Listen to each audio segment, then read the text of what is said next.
En cette année 3090, les maladies n'existent plus. Et pourtant, je me rappelle d'une histoire que mon père me racontait souvent.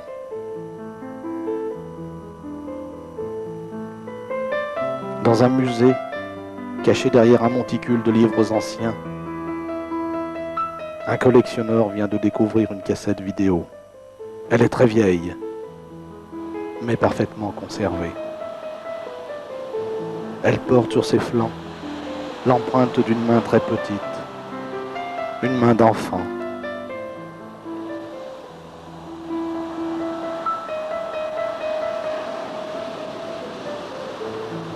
L'homme vient de dater sa découverte. L'ordinateur lui indique qu'elle appartient à l'année 1996. En fouillant l'histoire de cette année-là et en visionnant sa découverte, une surprise étonnante va se produire. Il s'agit d'un court-métrage sur le peuple des Trisoniens, bien avant l'évolution qu'ils connaissent aujourd'hui.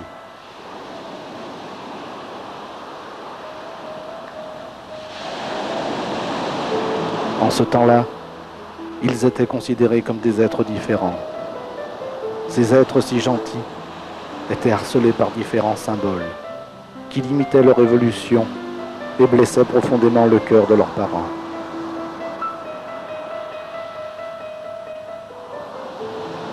À chaque étape de leur vie, se dressait une barrière de fil barbelé. À chaque étape de leur vie, se dressait une grande tour noire habitée par de nombreux vautours. L'homme qui visionne cette cassette retrouve ces symboles qui représentent les barrières de l'école.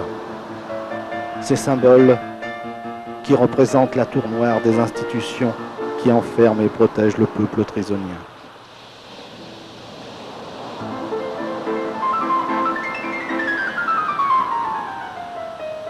À mesure que la bande de la cassette se déroule, l'homme remonte dans le temps passé.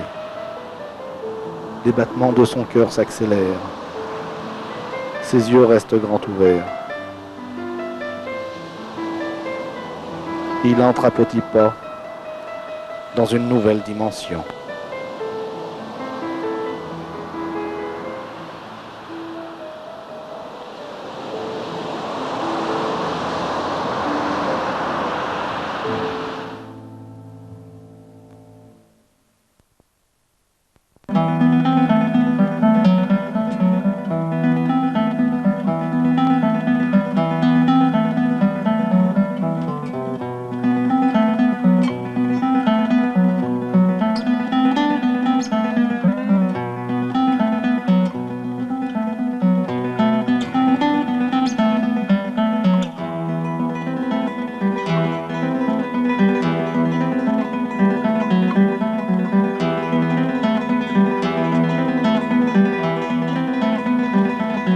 Sous le ciel et à travers les nuages de l'esprit, isolé des choses de la vie l'espace de quelques heures, dans l'ombre de la nuit, un homme s'interroge.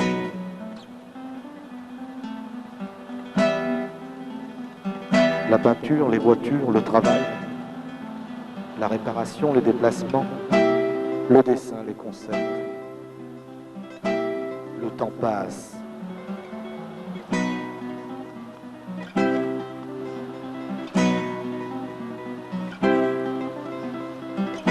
Mon ami, ces derniers jours, je vous ai trouvé fatigué. Eric, par contre, suit son petit bonhomme de chemin. Il est de plus en plus exigeant. Malgré ma fermeté, il prend tout votre temps. Au jour présent, son autonomie a grandi. Je commence à l'attacher à ma ceinture pour parcourir ensemble les sentiers sinueux de notre société. Le maître est le maître, mais l'enfant est malin.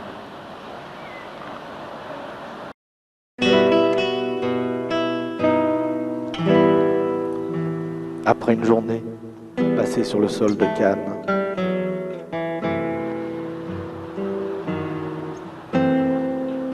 la vision d'une image hante ma mémoire.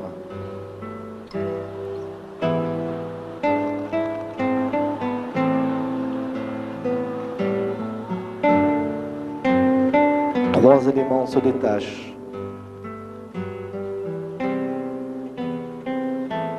Une île, un palmier, une piscine.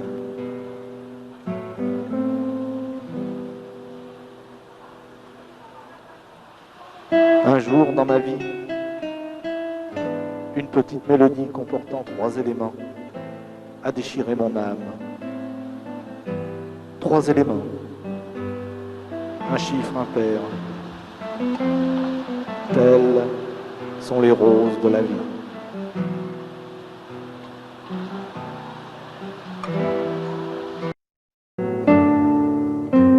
Je regarde ces images, puis mes yeux se ferment. Le rêve commence, la différence s'installe.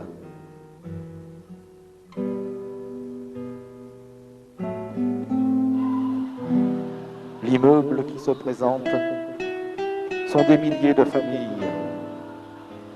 Leur vision est concentrée sur un même point, celui d'un îlot isolé au milieu de l'eau. Sur ce lieu détaché, la genèse de la vie a voulu une différence. Sur ce lieu détaché, un enfant et sa mère se tiennent par la main.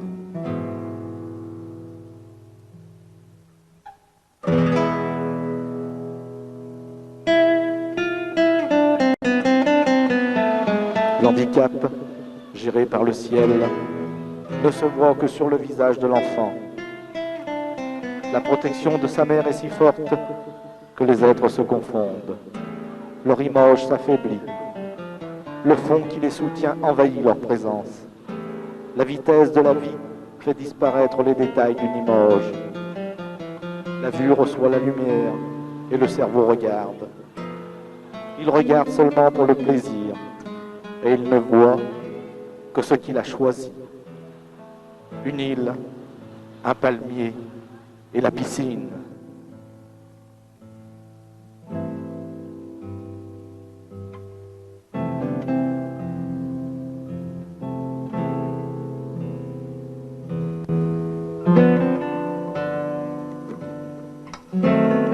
Dans ce monde en mouvement, une barrière apparaît.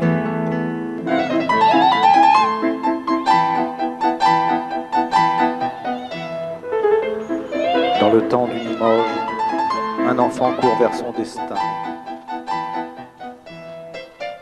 Un triangle dans le ciel innocent et frivole tournoie dans l'air. Inconscient de la menace qui rôde, il monte et descend à perdre haleine. Entre la vitesse, le vent et la musique, une tour noire guette le cerveau d'un enfant. Dans ce monde en mouvement, la vitesse du temps des hommes ne permet pas que l'on s'attarde sur les gens là. Et pourtant, où court-il donc si vite?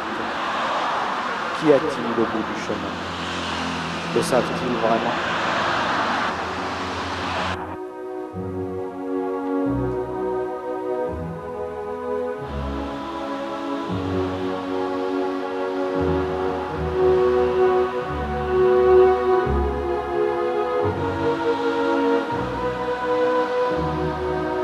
Ma très chère, comme je vous admire, ai-je été assez stupide pour ne pas comprendre plus tôt?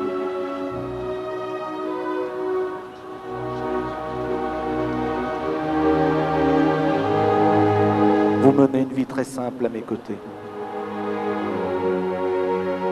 Et pourtant, vous êtes une très grande dame. Le moindre de vos habits parle de lui-même. Votre silence est une thèse sur la vie. Il y a des jardins qui sont très longs à fleurir, mais leurs fruits durent l'éternité.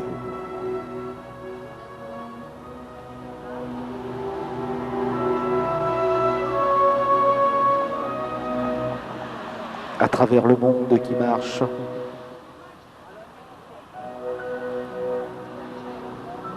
un homme à roulette montre la vie des jours de demain.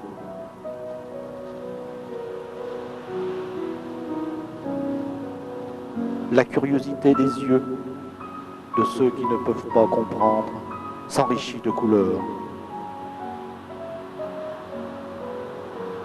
Sur la route des chemins de l'homme, le plus pauvre est celui qui possède les plus grandes richesses d'amour.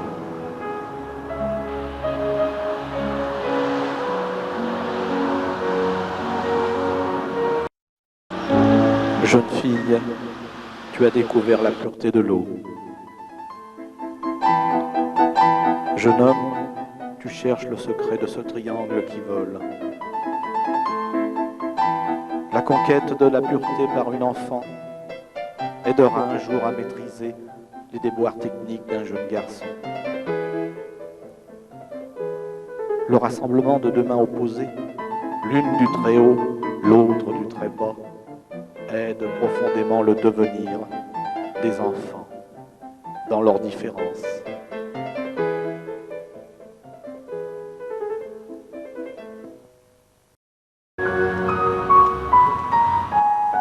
Lorsque l'enfant s'envole, une grande tour noire guette sa proie. Le pigeon qui a pris son vol tournoie autour de cette tour. Il s'insère au milieu des autres, dont l'handicap n'est pas toujours le sien.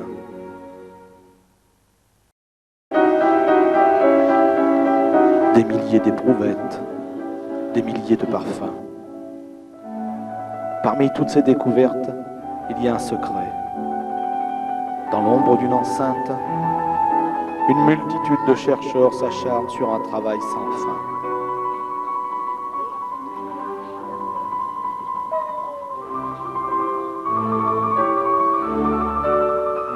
Le mariage de la nature avec la peau d'une femme mijote doucement dans de grands chaudrons de cuivre. Le parfum délicat qui résulte de cette fusion ressemble à l'image d'un enfant qui cueille délicatement une fleur. Certains maîtres nous disent, à voix basse, lorsque les enfants naissent, ils portent le parfum subtil de leur mère.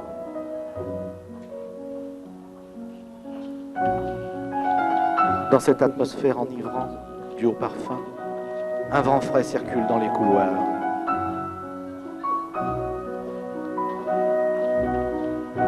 L'enfant de petite taille tient dans sa main le passé et son avenir.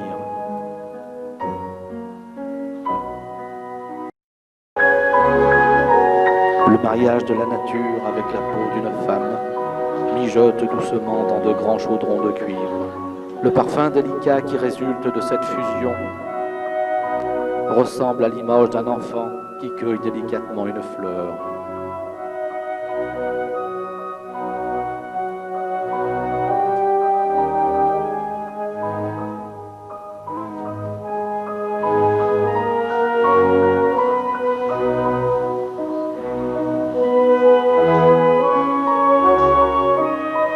Le petit homme a déjà franchi les escaliers, clopin-clopant, du mieux qu'il a pu avec l'aide de sa maman. De sa visite, il va retenir les choses les plus simples. D'une caresse dans les cheveux, sa divine compagne aura le dernier mot.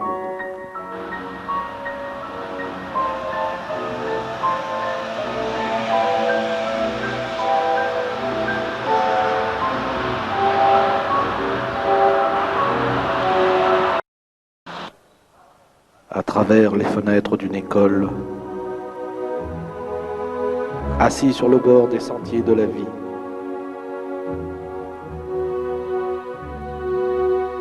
je contemple le sourire discret d'une idole.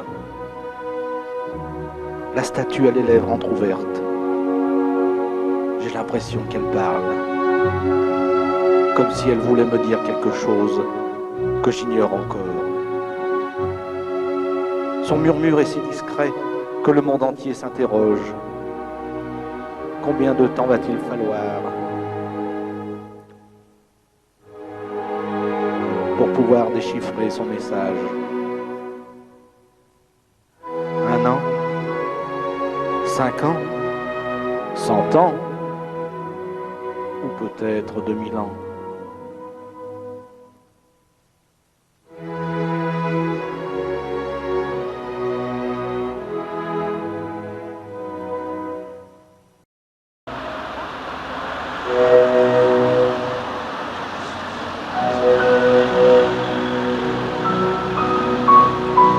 D'une caresse dans les cheveux, sa divine compagne aura le dernier mot. D'un regard complice, elle programme son cerveau.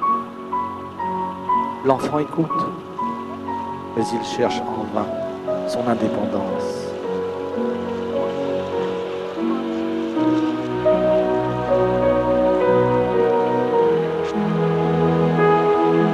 Avec un petit doigt habile, il montre les choses que sa voix ne peut pas encore décrire.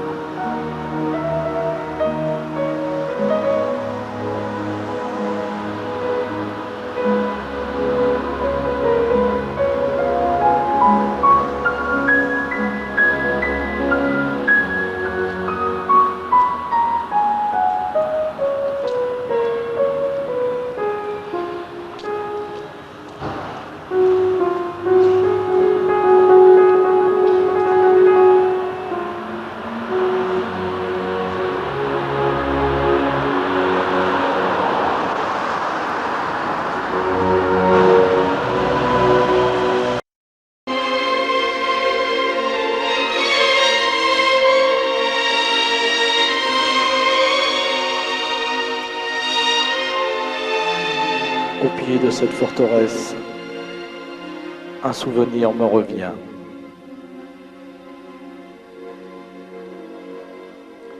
Ma mémoire retrace une muraille semblable à celle-ci.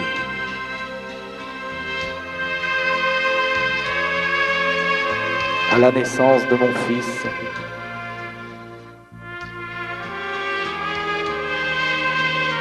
j'ai entrevu l'avenir dans cette dimension obscure.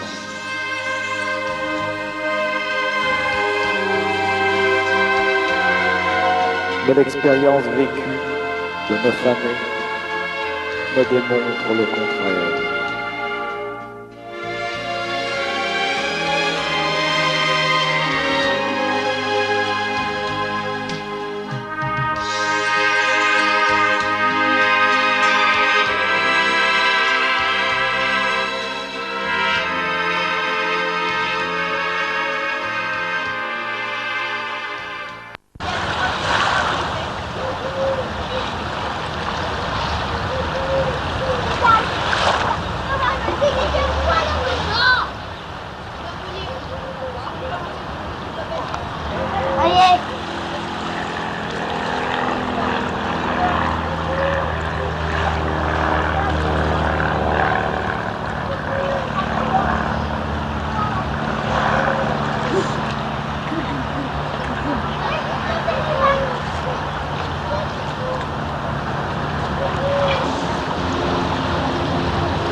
Dans le jour présent, nous avions oublié nos expériences de jeunesse, lorsque notre intelligence était pure comme du cristal.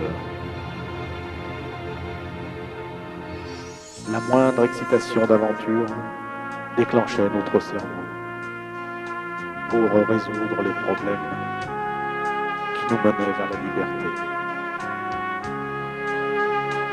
Je dois retenir pour comprendre. Aussi grand soit le mur de pierre, aussi imprenable semble la forteresse. Il y a, Dieu merci, une quantité innombrable de sentiers, de souterrains, de galeries, des failles, des inspirations qui mènent au sommet de la plus grande tour.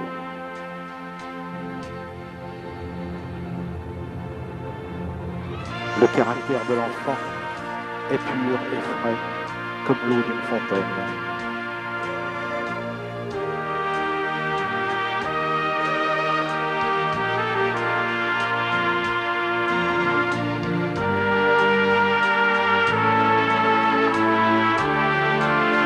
Au pied d'une église, il contemple le ciel. Une question le tourmente. Qu'y a-t-il à l'intérieur de ce bleu infini? Peut-être le cœur de sa mère, qui s'imprègne des couleurs divines de son joyau le plus cher.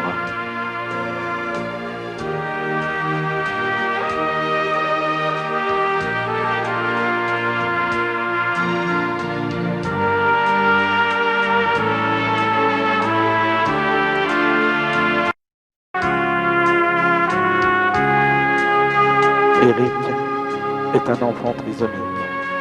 Il n'est pas seul. Beaucoup d'autres sont pareils à lui. Malgré leur handicap, ils ont une intelligence profonde, mais différente de la nôtre. Il faut les entourer par un environnement très riche, en découvertes et stimulation de toutes sortes.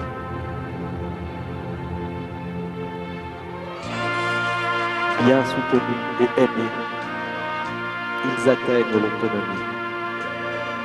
Pour les parents et futurs parents, ne perdez jamais courage. C'est un chemin long et difficile, où l'on retrouve les choses simples.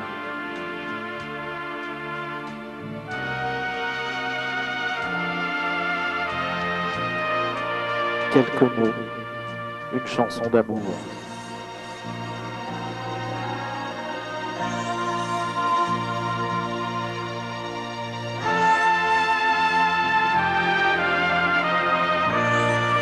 Les résultats positifs arrivent et s'ajoutent bout à bout, mois après mois, année après année.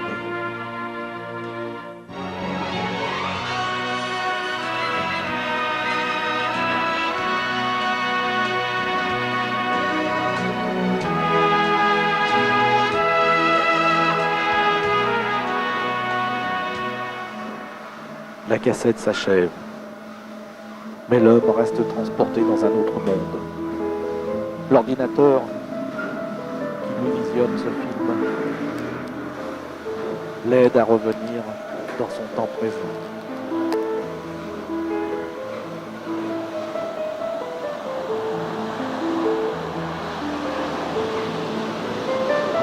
Pas à pas, il sort de la troisième dimension.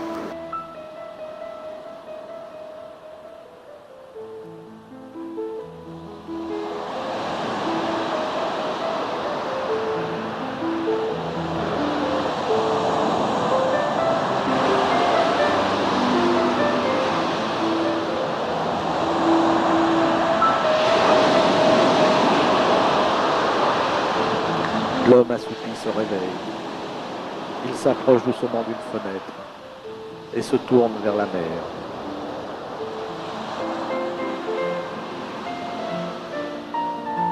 Une vision apparaît. Il revoit cette barrière de fil barbelé. Après ce court instant, une légende de son temps revient dans sa mémoire.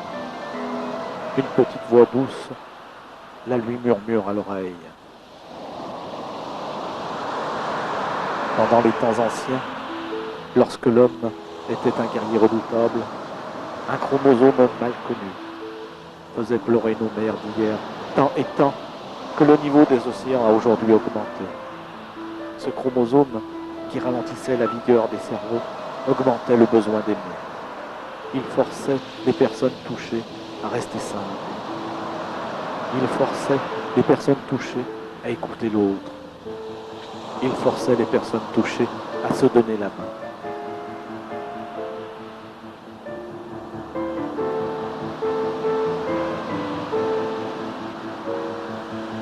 Les scientifiques se rendirent compte de la naissance d'un nouveau peuple qui vivait en parallèle avec le nôtre. Ce peuple fut tout d'abord apprécié pour l'amour qu'il donnait, et ensuite très respecté pour la sagesse qu'il apportait. Le peuple des Trisoniens était là. Nous étions entrés dans la 3e dimension.